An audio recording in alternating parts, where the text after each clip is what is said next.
मागच्या घडलेल्या त्या खोलात मी काही जाणार नाही, उशीर मी झालेला आहे. परंतु मला या ठिकाणी व्यासपीठावर एकच सांगायचं आहे की गेल्या 2-3 महिन्यापासून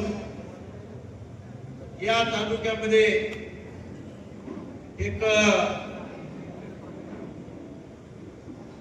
पुढे असू द्या किंवा अफवा असू द्या, अशा खोट्या अफवा या तालुक्यामध्ये पसरवण्याचं काम झालेलं आहे आणि त्याचा खुलासा करून मी माझे विचार संपवणार आहे.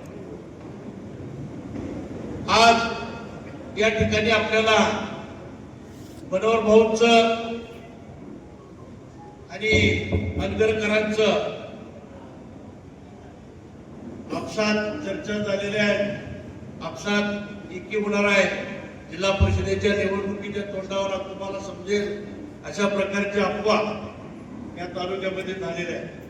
परंतु मला या ठिकाणी जाहीरपणानं आपल्याला सांगायचं आहे की ज्या दिवशी आम्ही त्यांच्यापासून बाजूला गेलो, त्या दिवसापासून आम्ही त्यांच्याशी कुठेही राजकीय बोललो नाही, कुठल्या सार्वजनिक ठिकाणी आमची भेट झाली नाही, काही झालेलं नाही.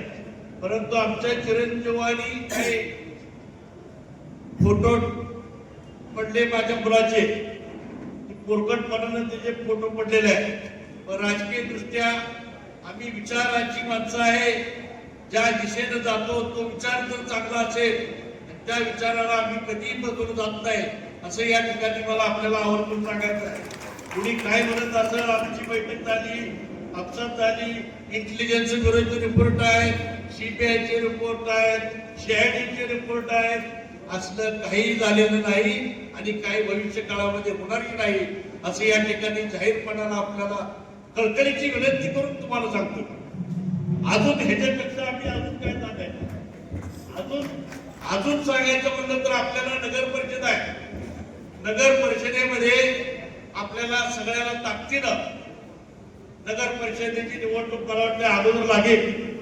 त्या नगर परिषदेच्या निवडणुकीमध्ये आपण सगळ्यांनी समविचारीचे आपण नेते मंडळी सगळे आहात, तुमच्या सगळ्यांच्या ताकदीवर ह्या सगळ्या गोष्टी आपल्याला करायच्या, निवडणुका पार पाडायच्या. आणि त्या निवडणुका पार पडत असताना आपण एकसंधपणानं, एक विचारानं आपले विचाराची देवाणघेवाण करून आपण 2 पावलं मागं सरून पुढे सरून आपण ह्या निवडणुका आपल्याला पार पाडायच्या आहेत. त्याही पाडायचं सगळं आपलं या ठिकाणी स्टेजवरच्या नेते मंडळीचं, आपल्या सगळी ज्येष्ठ मंडळी, तरुण सहकारी मित्र आहेत, त्यांनाही मी सांगू इच्छितो, आपण एक प्रस्थापिताच्या विरोधातली माणसं आहे. आपण प्रस्थापिताला अजिबात धरा द्यायचा नाही, एवढंच या निमित्तानं सांगतो.